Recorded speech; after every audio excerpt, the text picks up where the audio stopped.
Krishna, Hare Hare, Hare Rama, Hare Rama, Rama Rama, Hare Hare.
Yeah,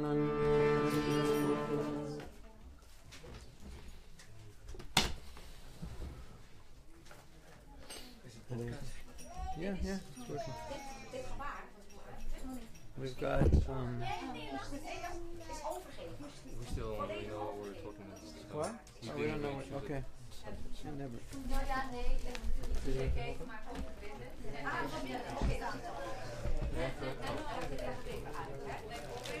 Hare Krishna, Hare Krishna, Krishna Krishna, Hare Hare, Hare Rama, Hare Rama, Rama Rama, Hare Hare. Om Jnana Timirandasya Gyananjana Shalakaya Chakshurun Militam Jena Tasmai Shri Gurave Namaha. Namo Om Vishnu Padaya Krishna Prestaya Bhutale Srimate Bhakti Vedanta Shaminiti Namane Namaste Saraswati Deve Gauravani Pracharine Nirvisesa Shunyavadi Paschacha Desatarine Mukam Karoti Vachalang Pangulangayate Girin Yakrapa Tamaham Bande Siguru Dinatarinam Panchakalpa Turubhyascha Kripa Sindhubhya eva cha Patitanam Pavanebhyo Vaishnavebhyo Namo Namaha. Sri Krishna Chaitanya Prabhu Nityananda Shri Advaita Gadadhara Shivasari Gaura Bhakta Vrinda. Krishna Hare Krishna Krishna Krishna Hare Hare Hare Rama Hare Rama Rama Rama Hare Hare. So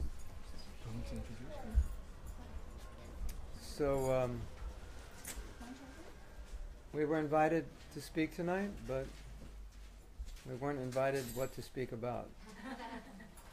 So would someone like to guide me? But you can ask questions, or you could guide me in a particular direction.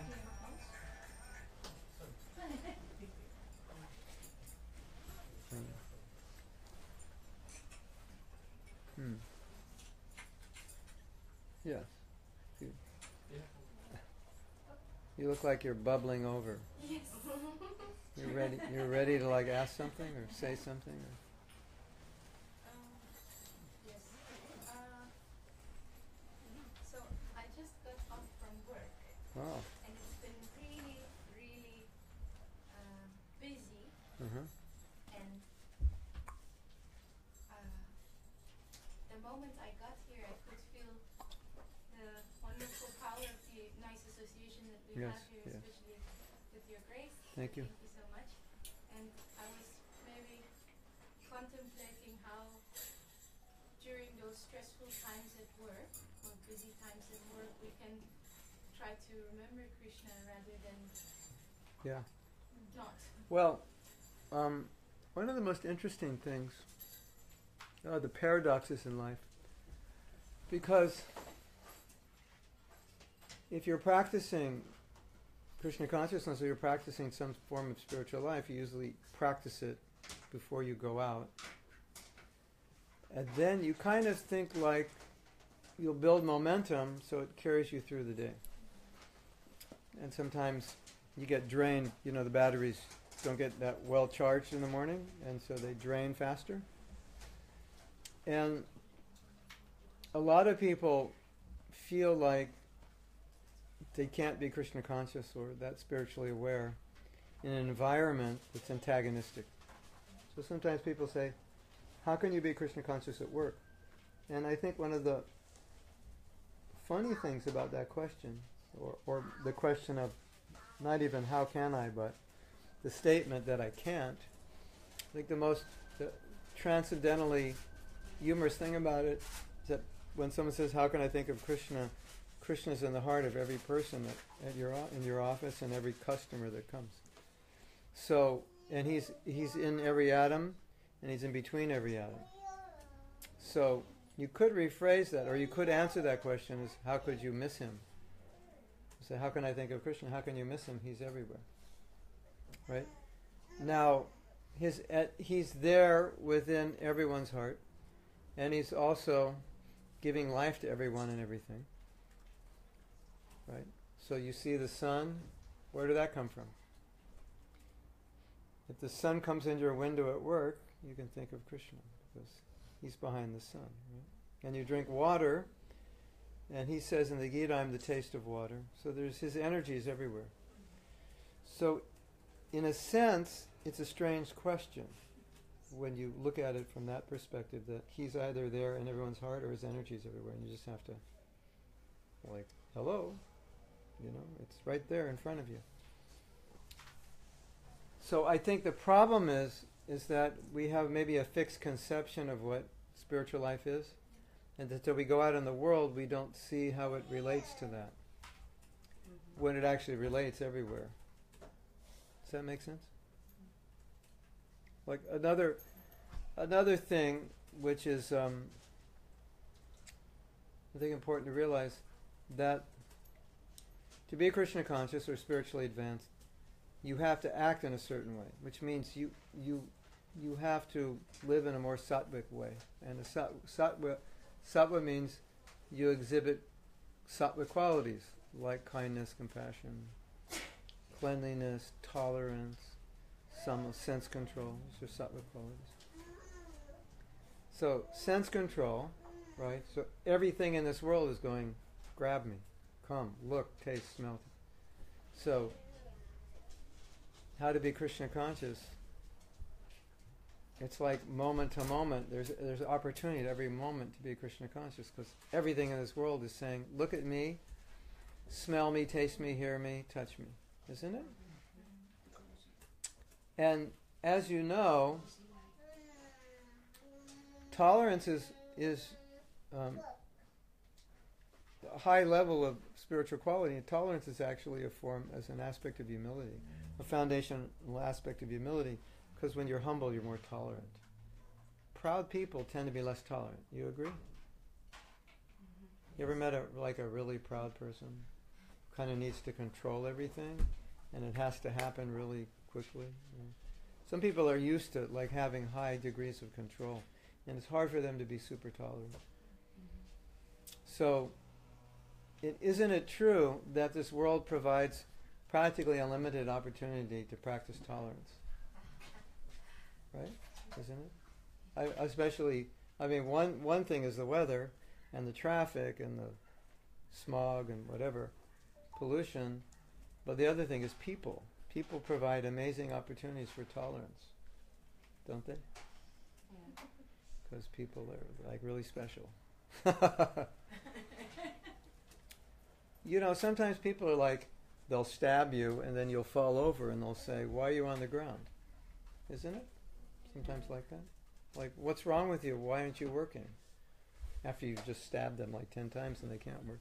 So, sometimes life is like that. And so, if you think about it, there's so many interactions in which we need to be tolerant. Or so many opportunities not to be kind, because people aren't kind to us, so it's an opportunity to snap back. But it's also an opportunity to not snap back. So if you look at it in that sense, everything's opportunity to be more Krishna conscious or less Krishna conscious. It's not like, I can't do it at work. Work's a great opportunity. Especially if you have a boss you don't like. It's even a greater opportunity. For sympathy, to be more sympathetic to his struggles, more tolerant.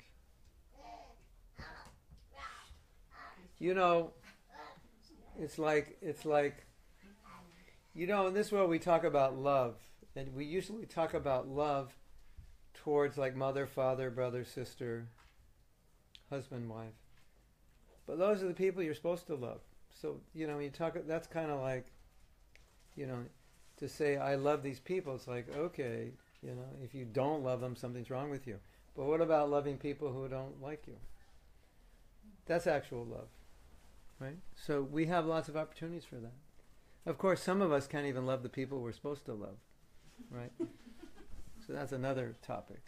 But, but at least, you can love people you're not supposed to love, who aren't nice to you. There's a lot of them out there, right? So the world gives you great opportunities to practice spiritual life every moment. Yes? Can you just, Krishna, ask a question? When you say you have to love everyone without any, just everyone, but for me it's really a difficult issue. And Yes, difficult for everyone. When we start reading the Gita, we start to go etc. where Krishna said, okay, you have to fight, Arjuna, do your duty, please. Yes. And he didn't like to do so because it were all the people he respected. Yes. And it was still his duty to do so. But sometimes we meet people, they just are harmful to others, they kill animals, they kill other humans, they don't believe in God, they make fun of you because you do believe in God. I wonder, do you still have to choose to be nice and sweet when you say, okay, please, just a moment, I want to explain it to be a little bit busy. I don't know. Well, I have the tendency. Yeah, we have to broaden our definition of love. Like you may have a child and punish a child out of love. So there's different aspects of love. So you mean when you're getting a little bit, then that is a Love, I would say, if you combine love with compassion, and compassion means that you want the best for everyone. See, the thing is, when you become elevated spiritually, you don't envy anybody. So even if you have to deal with someone to discipline them, there's no hatred, there's no envy. It's compassion in a different way, and it's not something at that level you have control of. It's just how you feel, because when you love God, it extends. So you may have a brother or sister who mistreated your father. So you love them, but you love them in a particular way. But it's not that you don't love them. It's not that you don't want the best for them. But you also have to protect your father from them. So it's still love, but how it manifests will be different. But the experience from your side, as opposed to what you do, it's more or less the same experience. But how you deal with them will vary accordingly. But it's not at that level of spiritual life. You don't hate anybody, even the ones that kind of you should hate. You know what I'm saying? yes, It's a state of consciousness. you express feelings, but you don't are emotional attached. You control. It's like you say God loves everyone, but we suffer karmic reaction for our misdeeds. And then we suffer, but He doesn't want to see us suffer, but that's how we learn. Sometimes we only learn a lesson by suffering. So that's what you call tough love. But it's not that He doesn't want us to come to Him. But when we go away from Him and we suffer, it's meant to bring us back. But in that interim we suffer. But He's not, like some people might think, oh, God's making us suffer and He's up there laughing at us. He's not. That's not. He doesn't want us to suffer, but He's given us independence. So let's say it's like something like Prabhupada, like my spiritual master. He would sometimes see people in difficult situations and you'd see tears in his eyes. He would be crying because they're suffering. But in many situations, there's nothing he could do other than, try to change the world so that people would be less hostile and more Krishna conscious and more selfless. So But even sometimes people who were, antagonistic to Krishna consciousness, it disrupted him out of his love for Krishna. But it's not that he hated them. It's like it's hard for us to relate to him because we tend to be black and white. I like you or I don't like you. But I don't like you and I love you at the same time. That's something we're not used to. But that's what it means a little bit. It's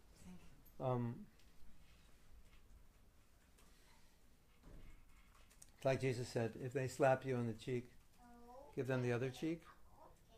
And Prabhupada's spiritual master said we should desire the greatest good for our worst enemy. So that's a very elevated state. Well, all I'm saying is, it's not like we're going to get there soon, but I'm saying the world provides opportunity to take a step closer to that. So when you hear about something high like this, it's like who can desire the greatest good for their worst enemy? That's a very elevated state. But we could get a little closer to that. We could try. Somebody does you're sitting in line and they walk in front of you, and you're like, I'm late and you're walking in front of me. He's probably late also, let him go. You could, right? You could get a little closer with little things. And I think it's helpful to monitor our reactions, because if we're advancing spiritually, we should be more tolerant and be a little kinder and not be so... The whole world shouldn't be evolving around us only. Like I go through airports all the time, and we're all rushing and wondering if we're going to get our flights, and I always realize at that point when I'm rushing and worried about, are my bags overweight, how much am I going to have to pay, and this, that, and then are they going to weigh my bag, because my carry-on weighs more than my checked-in bag usually. And then every once in a while I look around the airport and I think, all the people are thinking like I'm thinking. Am I going to get my flight? Am I going to get a place for my luggage? Am I going to be sitting next to, am I going to get an aisle, or am I sitting next to a big guy who takes up, half of my seat? Everybody's thinking like that. And I think it's a good exercise to realize that other people are thinking about that, and think about, they have that worry also, and I'm only worried about me. And it's not very an evolved state of thinking, is it? Just to worry about yourself. Yes. Yes, you said that we have to be smart in Krishna consciousness. Yeah. I was thinking about that, just not to get confused. So I don't know if you, I don't know really what you mean about that. Is it that we have to be aware that our Krishna consciousness, it can be taken away at any moment, and that we cannot be naive and we cannot even have the luxury to think that everything is all right and relax. Do you mean like that? That we are That's an aspect of it. No, that's why I ask you. What do you mean Well, more? well, let's say you meet some guy, and he's really attractive, and he's really nice. Oh, let's change the story a little bit. You're wealthy, and you meet a guy, and he's really nice, he's really attractive, he's got a good position, good job, and he really likes you. Or let's say you're really attractive and he really likes you. Now, if you're smart, you'll figure out why he likes you. Is it the money? Is it the sex? Or does he actually like? So Maya's like that. So, she comes in and says, hey, here, I really like you. Let's do this. So you have to be able to see what is taking you away from Krishna and how it's happening. That's being smart. And it's not easy to see all the time. Just like it's not easy to always tell what the motive of this guy. The guys can tell the motives better than the girls. The guys are go, this guy is like after you. And you go, no, he's so nice. And he's not nice. He's not nice. I know him. So Maya's like that. No, she's so nice. She's really, she just wants to help me. She's just, So, you know, the police sometimes, I just heard, like in the old days,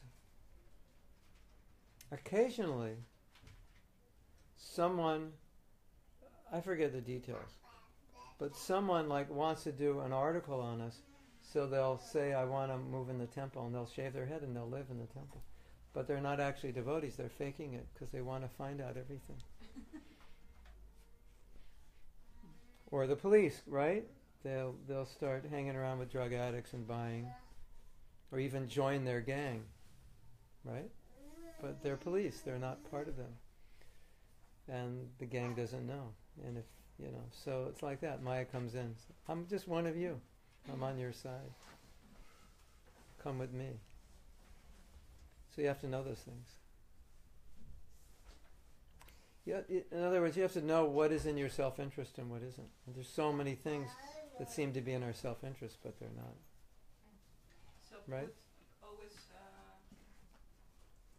that's what I mean. Just like it can be taken away any time.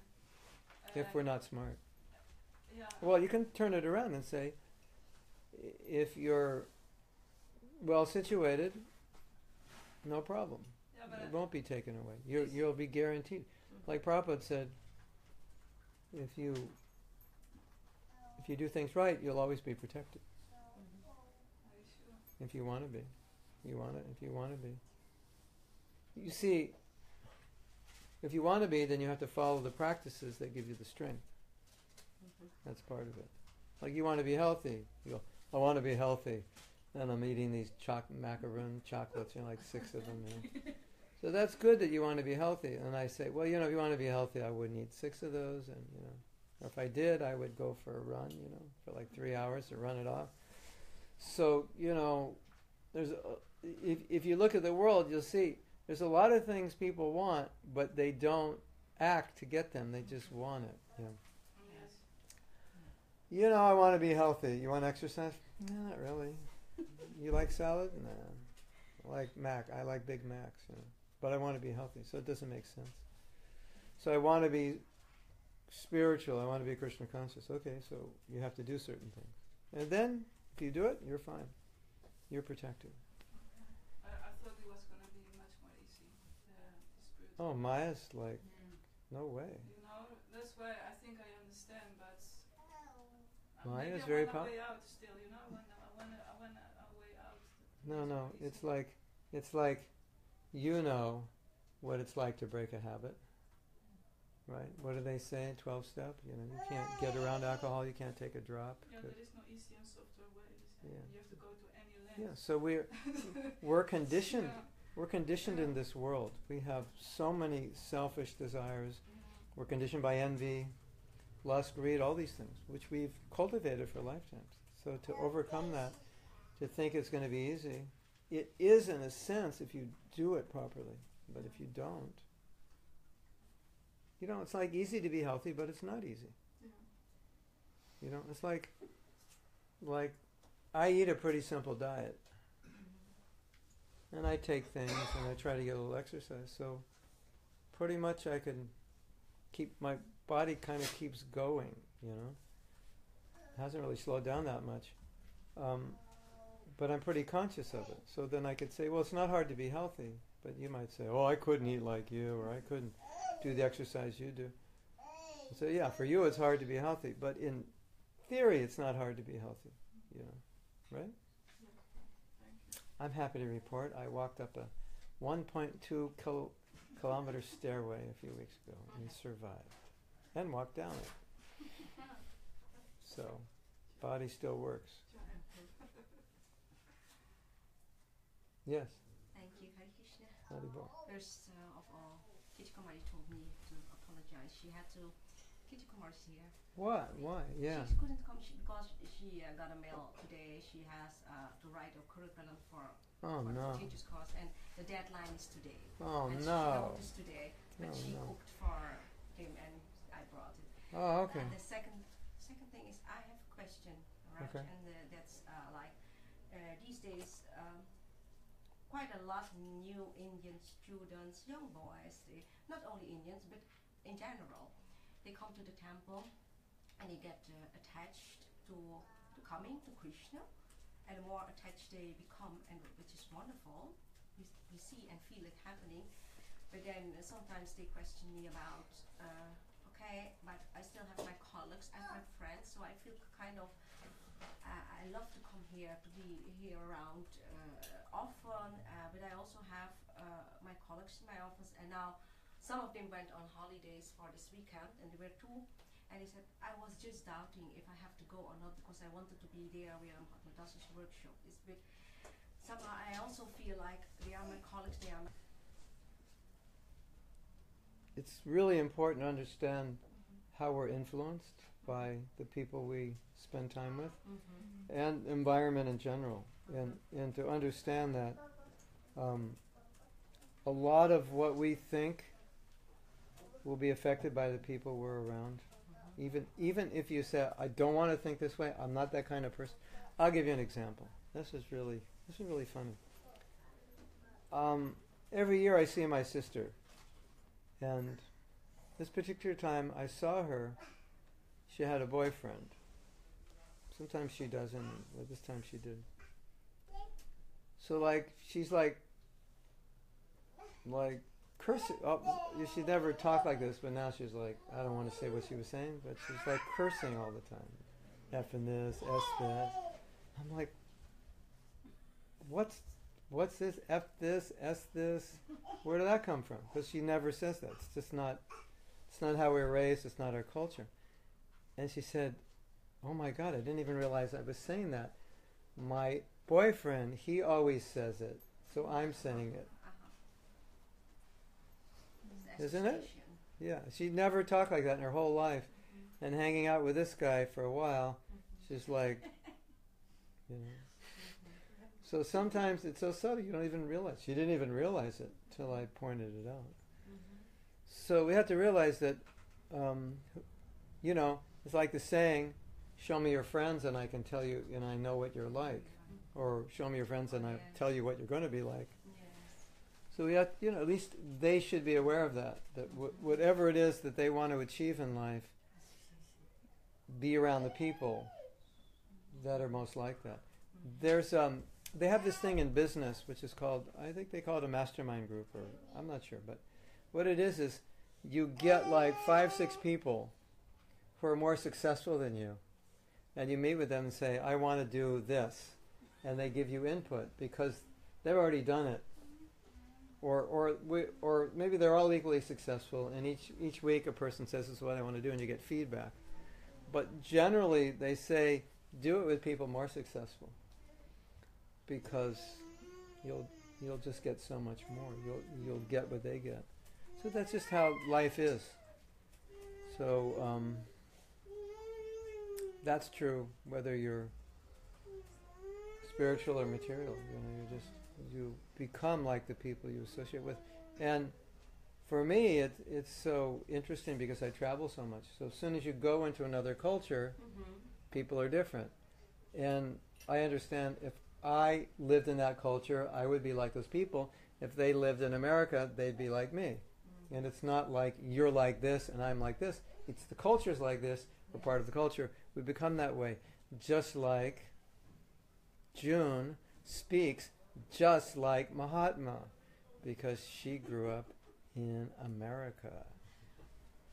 And Tony speaks just like all of you, because he grew up here. And if he grew up in America and she grew up here, switch, right? So we're affected. And, you know, I was just in China, and I was just in India, and I was just in Poland. So it's 3 very different cultures. So you go there, and all of a sudden, you're in China eating noodles and green vegetables. And everybody's laughing. And you say something, they all clap. If they like it, they clap. And smile and laugh. And sometimes they jump up and down. Right, but the difficulty here is, thank you so much, I do understand, it's the association, it's all these The difficulty here is? Is that they're friends, you know, like I mean, it's not only in the temple; it will happen everywhere. Yeah, yeah. This is their friends, like six of They them. don't want to break Yes, relationships. that's the point. They come Yeah. to the temple. Maybe some of them are more advanced, or I don't know. Yeah. But there's a group, and they like each other. And they do we have to break the friendship, or do we have to say no? This weekend, not with Well- you, but with the temple. And this is practically the Let's- point. I think it's the same thing. Everybody operates on a certain frequency of consciousness, right? And we're affected by it. So some people's vibration is lower, some is higher. And so at least they should know that whoever they hang out with, that's what they're going to more likely do, or more likely think in that way of the other people. So it's a decision they have to make.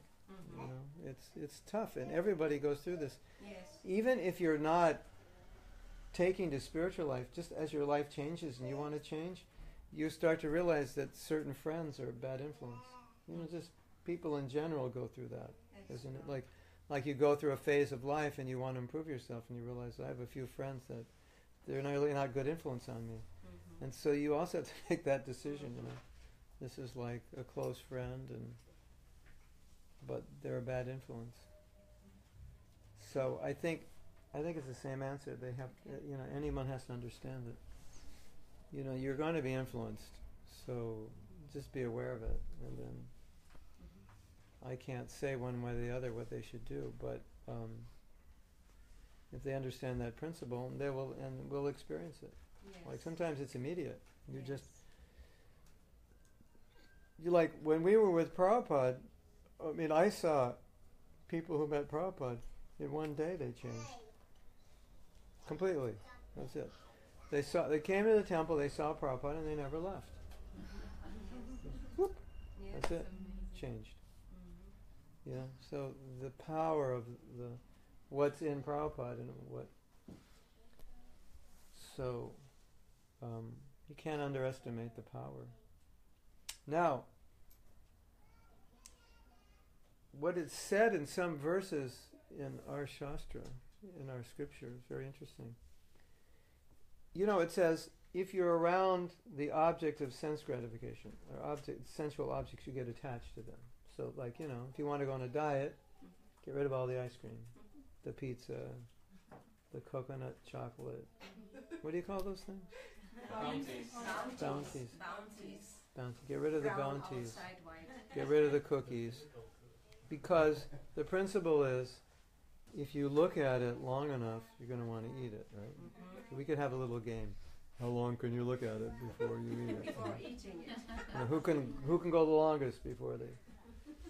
So the principle is that if you're attracted to something's attracted to you, to your mind, or your body, your senses, but it's something you don't want, if you contemplate it, then at a certain point, if you contemplate it long enough, you're not going to be able to control yourself, right?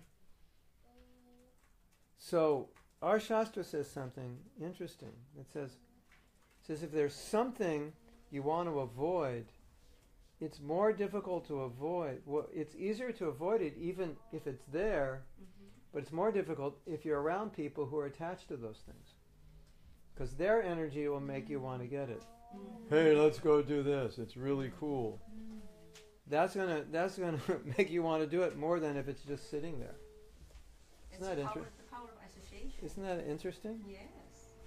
Interesting concept. Yeah. That a person, okay, you're attached to the bounty, but he's more attached, and he's going, those bounties, oh my God, those are so good. You just have to eat one. You're gonna have more difficult time being around him than just having the bounties hanging out in the kitchen. That's the concept. That's the power of how we're influenced by people. So it's something to be aware of. Yes. Now the other interesting thing to be aware of is that people influence us even if they don't speak, just by what they're thinking. Because thoughts are frequencies and energies. So my thoughts affect you, your thoughts affect me. Isn't that interesting? Yes. Isn't that Prabhupada also said that you just add Krishna consciousness without have to change anything. You don't have to change your religion or Look at Krishna consciousness. Can you elaborate on that? Well, I think the dilemma is when you add Krishna consciousness, you end up with this dilemma: what to do with the friends, because they don't seem, the consciousness I'm in now, they don't seem to fit in that anymore. Unless I can help them, but that's not always possible. So in that sense, yeah, we'll add Krishna to them also, and everything's good. But I've added Krishna to me, and they don't want to add Krishna. So now what do I do? I deal with this all the time. Yeah. It's like, I think Jesus dealt with it also, with his family and friends. It's like, I'm sure every monk and every nun has dealt with this, isn't it? You're becoming a nun, we're never going to see you, we're not going to party. I watch them, I have this, I like to watch documentaries on convents. I think they're so interesting. And they interview all these girls who become nuns, and a lot of them are in their 20s, and they were very successful, and a lot of them are very attractive. And they all say the same thing. Their friends go crazy, because once they move in the convent, that's it. They're not going to have that connection. And it's hard for them, because they're giving up their friends. So it's something that they really believe in. And so when you believe in something that strongly, then you make those kinds of decisions, And sometimes the decisions are hard, Sometimes your family is preventing you. You want to develop your spiritual life, and they don't want it. I just got an email from a girl just before I came down here, and she said if her brother finds any Krishna conscious books, he'll throw them away. And and Krishna consciousness is very important for her. So what does she do? It's a dilemma. So she have to make a decision. Life is meant for self-realization. So it's going to be compromises. So it also depends on, where they want to be, 10, 20 years from now. Because who you hang out with is going to kind of dictate where you'll end up. So I think they need to look at that. Where are you going in your life? What's your trajectory? How are you going to get there? And are these people going to help you or hinder you?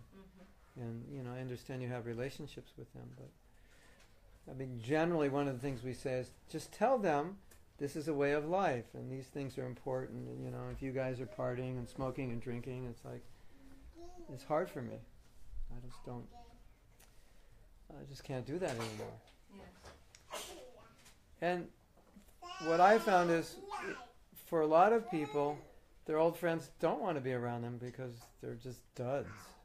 They don't want to do anything. So it's like, why be around you? You don't want to drink. You don't want to smoke. You don't want to look at girls. You're no fun. So sometimes it takes care of itself naturally. It's just we evolve differently.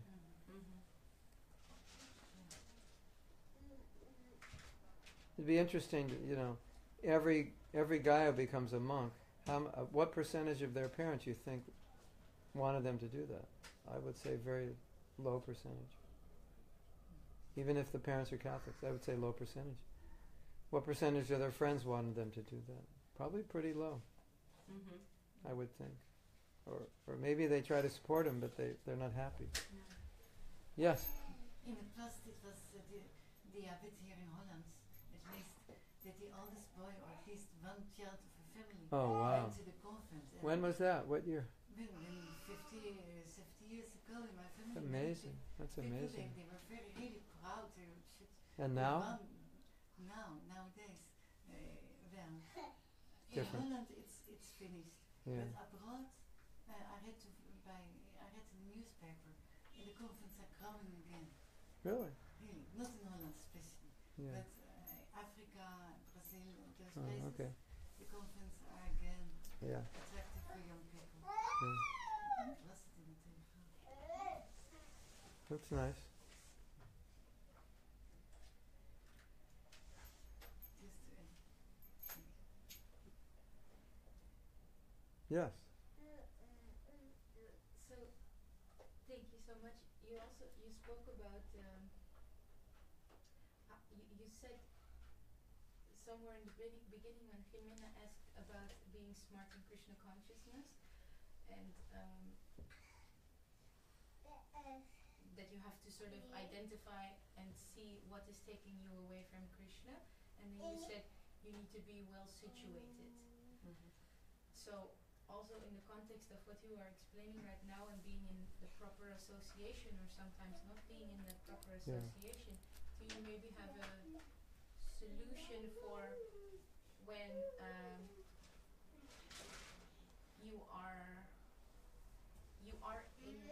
you want to be properly situated, but you have to accept the fact that you are in a different A compromised situation. Yes. Yeah. So That's a good question. How to deal with a compromised situation. Yes. I think the most important understanding is that if you have a desire to be Krishna conscious, you still can be in a compromised situation, although it'll take different strategies.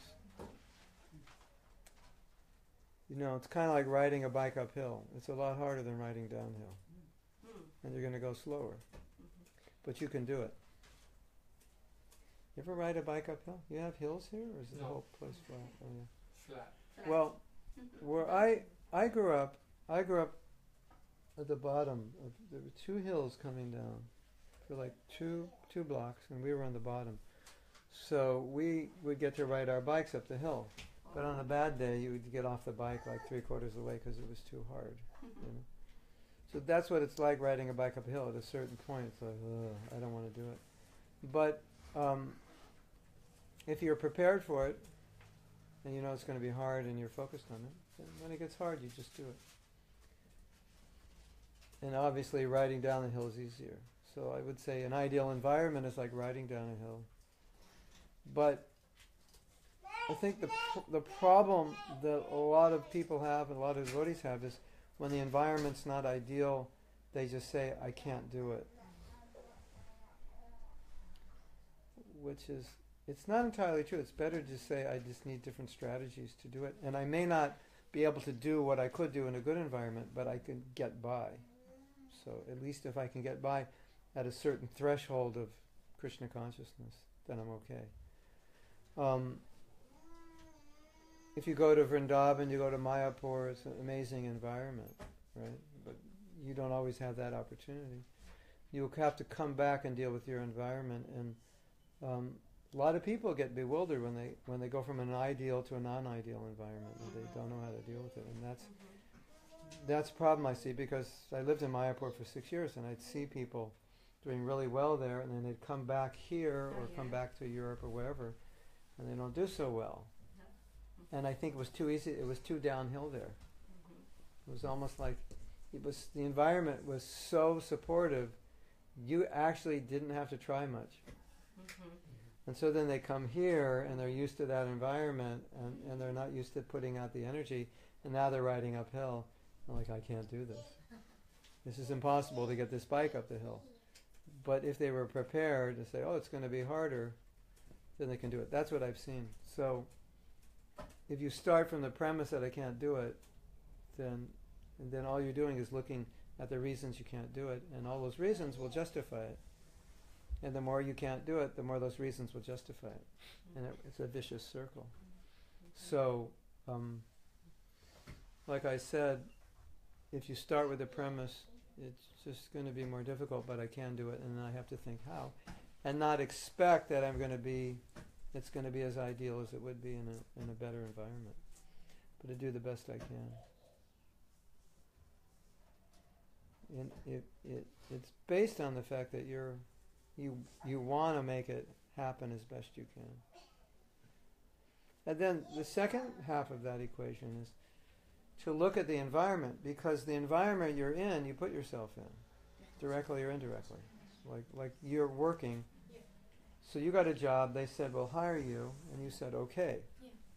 And you applied for the job, right? So now if the environment is not conducive, you could reevaluate it and say, maybe I'll take another job that doesn't pay as much, but it's a better environment. So those are also considerations, not just how to deal with a toxic environment and be somewhat sane, but even if I want to continue dealing with it and make sacrifices, which are mostly financial. Does that make sense? Yes. Because you might get that intelligence and just say, okay, I can try to make this environment better, but it's so toxic that better is not going to be good enough. It's just going to have a heart. So that's a consideration. And that is one of the, because you said for a compromise situation, you would need different strategies Yeah. than in an uncompromised situation. So one of the strategies would be to, if the environment would be too toxic, which in my case is not so, but you would say you would sort of look into a different environment. That's one possibility. I've been in these situations. So the first thing that I did, well, not the first thing, but one of the things that I did was look in the environment and then ask myself, which means ask Krishna, this environment seems antagonistic to my spiritual life. How can I be Krishna conscious in this environment? To start thinking differently. That's nice. Because the way I'm thinking, I didn't get any answers. I said, it was just, I can't be. There's nothing in this environment that would make me Krishna conscious. But when I asked the question, I started to get ideas. And say, well, if you look at it this way, or you think this way, or you make sure every morning you chant really good rounds before you go out, or you read a little bit and get clarity, or you journal every morning. There's something. So maybe for you, journaling every morning for 15, 20 minutes, it really gets your intelligence and mind clear, and that gets you through the day. And then, so something that you haven't thought of that you might be able to do.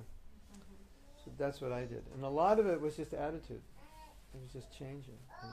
But the major realization I had is that a lot of people go into an environment and make an assumption that this environment, I can't be Krishna conscious in it. So then they don't ask the question, how can I be? Because they've already assumed you can't be. So that's a mistake. As soon as you make the wrong assumption, you'll never ask, how can I be? And by asking, how can I be, Krishna gives you a lot of intelligence. This is true for anything, not just this, but any intelligence you want, then you ask. I don't know if you ever heard this saying, but when you're in a situation, you always put a meaning towards it. Like, this is what it means. It's a toxic environment, or it's not spiritual, I can't be Krishna conscious. And you always have to ask yourself the question, what else could it mean? Because if you only get one meaning, then you only have one way of dealing with it. And if the way you're dealing with it is not producing the result you want, you have to ask, what else could it mean? And a lot of people don't do that. We get fixed in the meaning. And if you see your life stuck, it's because you're stuck in a meaning. Yes. You're stuck in a viewpoint, you're stuck in a vision, that this is how it is. And so you're getting affected by that viewpoint. And if you ask the question, what else could it mean? You get a different viewpoint. And then a different viewpoint, different action. Yes? You had a... Yes, I had a question. Jai. It's something I'm struggling with since a long period, and I just you said something, you mentioned something about your Jesus. So I think you know a little or very much about the Bible. And Not so much, something. Always sooner or later I come always with a friend, a Christian friend, in a discussion. Do animals have a soul, and why should he become a vegetarian? Now at least he understands when they drive, then he says, hey, there are cows. Should they taste nicely on my plate? I said, At least he's thinking about it. And then I tell him, well, they do so many things, people do also, and you know the story. But he's still not convinced. So perhaps, he is really Bible fast, he knows quite a lot. Yeah. It's a good person also. This little point, perhaps you... I have some experience. Yes? I have very interesting experience. I have asked people, Christians, who are not convinced that the Bible supports vegetarianism, I'd asked them, I said, if you become vegetarian, it changes your consciousness. That it'll make you more God conscious. But the only way you'll understand that is you have to do it. So could you do it for a couple of weeks? and then I'll meet you in a couple of weeks, and you tell me what your experience is. And if not all the time, my remembrance is that every time they had the same experience, that they'd come back to a couple of weeks and said, now I can understand that animals suffer when we eat them and when we kill them. I said, I didn't understand that before, but by not eating meat, I can understand that. So that's one thing that's very powerful, if you can get them to do that. The other thing that I said is what Prabhupada said. He said, would you like it if I slit your throat and ate you? Would you be concerned with? So why would you think the animals are okay with it? You think the animal says, here, here's a knife, cut my throat, I'd be happy to feed you. So if you wouldn't want that to be done to you, why would you think they want it to be done to them? So sometimes people relate to that. It gets them to think, that there's actually pain. I think a lot of people are in denial. They want to deny that the animal is actually feeling pain, or even if they agree that he's feeling pain, they want to rationalize it that it's supposed to be that way. And the best way I've seen is if they just stop eating animals, they'll understand. They'll understand all those things. Because the way the mind works, it's that if you're feeding it meat, it desensitizes you. So you have all these rationales about animals and food, and when you stop eating them, it's like anything. I'll give you another example. Like Prabhupada, he was detached, right? He was completely in control of himself. So when you detach from something, you can understand it better. When you're involved in it, and you like something, you want to do it even if it's bad, you rationalize it, But when you detach, you actually see what it is. Isn't it? So he was detached, so he could explain to us what the world is. Because he wasn't part of it. And you see, when people are attached to it, they don't have an objective view of it. So it's the same way I've seen it's the same way with animal killing. Unless you stop doing it, you don't understand it. He says, once you stop, you want to understand something is bad, just don't do it for a while. Then you can see how bad it is. I will challenge this person. Thank you so much. Yeah, see what happens. If you can get him, just ask him to do me a favor. And say, if you could do it for 2 weeks, you can cook for him or something, whatever. That would be nice. It's interesting. Yes? Yeah, sometimes they argue with you that, people don't kill animals, Yes. but the tiger kills the lamb. Yeah. Animals are killing animals. Yeah. It's Right. the same pain the lamb go through. How we can respond on that? But they've just defeated themselves by saying the animals eat the animals and you're a human. Yeah. So it's kind of like a lame argument, isn't it? So that means you're saying I'm an animal, or I should live like an animal. But it's true, the animals do eat the animals, but that's what animals do. But not all animals eat animals also. But the discussion is really how are we supposed to live? Not just eat, but everything. As human beings, what are we supposed to do and not supposed to do? How is nature arranged for us to live? So that's really the question. Am I supposed to do this, this, this, and this, not just eating meat?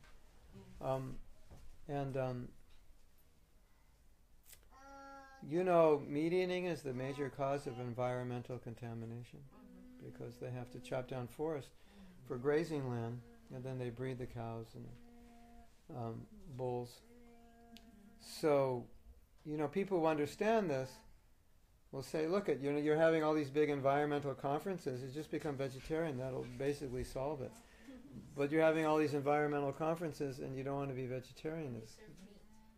It's like a paradox. There's so many paradoxes in the world, isn't it?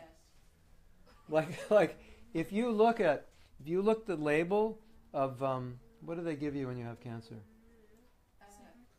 What do they call it? Chemotherapy. On the chemotherapy bottle it says it's carcinogenic. Did you know that? What is it? Carcinogenic means it causes cancer. The chemotherapy bottle says, warning, this is carcinogenic. So there's so many paradoxes in this world, isn't it? Like the animal protectors, dierenbeschermers, they are not vegetarian. Yeah. So that's, I don't understand also. It's well. They are protecting. Yeah. Well, I'll explain it to you. What's happened is, imagine animals lined up. Pictures of animals lined up on a screen on a computer. It's a program.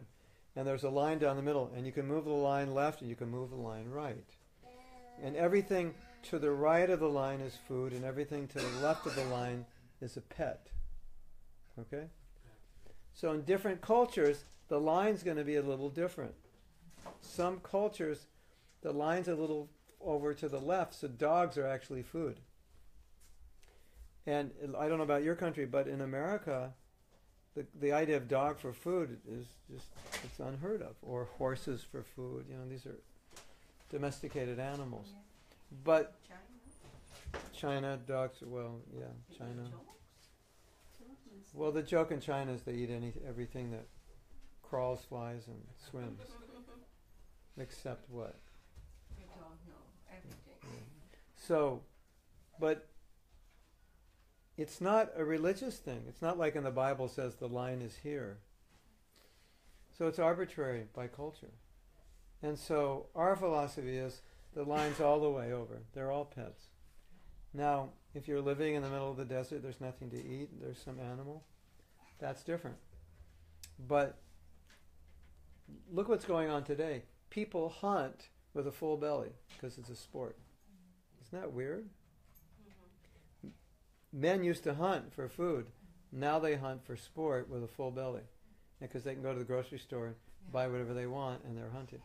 So it's, you know, so if we hunt, then those animals are also on the right side because you can eat them, or if you don't eat them, you can just kill them because, you know, it's fun to kill. It's exciting. You know, you get adrenaline rush.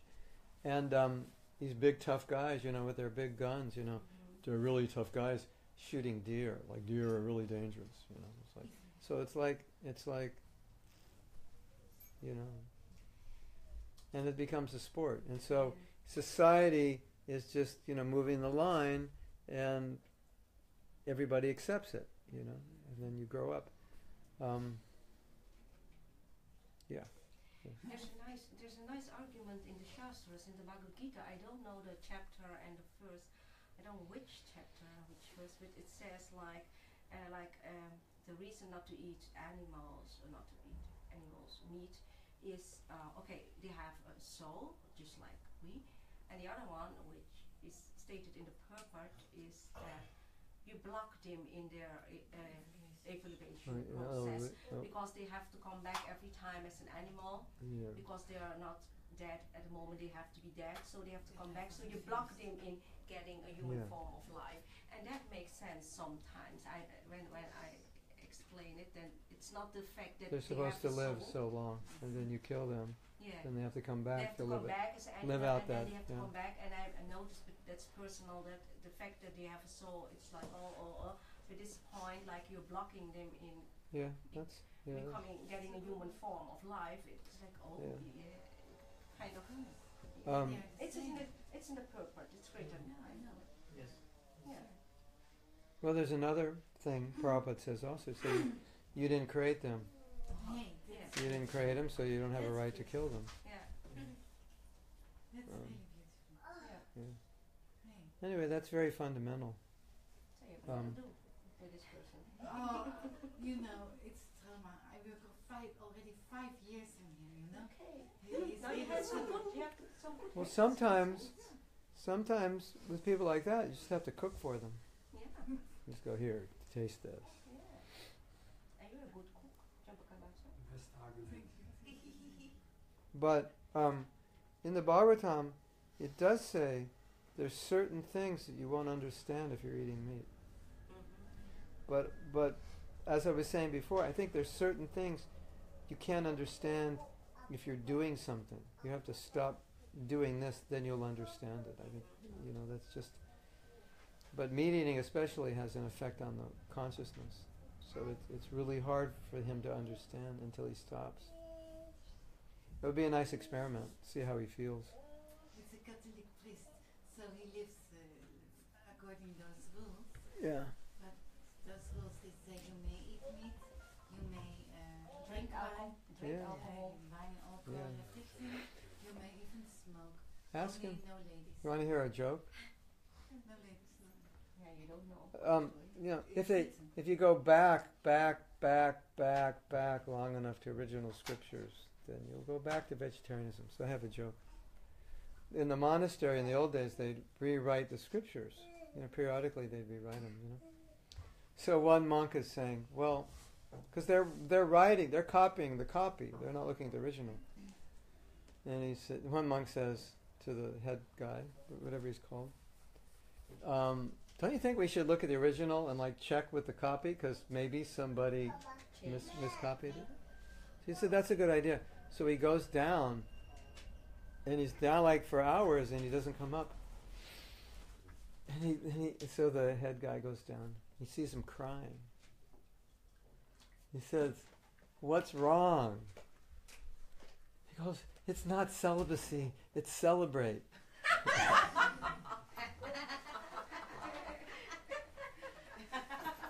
They got it wrong. They suffered. Anyway, it's not true. It's just a joke. 50 years I've been celibate, and it's not celibate, it's celebrate. They forgot the R. They missed the R. But actually, it's mentioned that Saint Augustinus, he took out of the scriptures there the reincarnation. It has been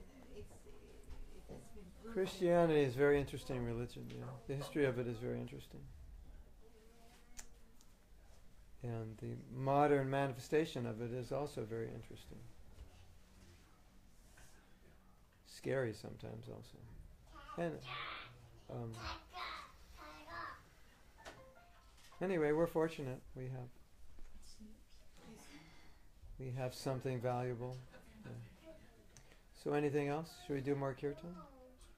Okay.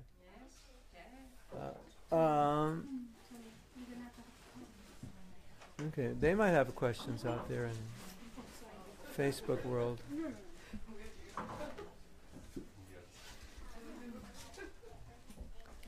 Okay, we're going to do more kirtan. So what I'll do is I'm going to turn you off and then come back, and then we'll do kirtan. Okay, so we'll have kirtan separate.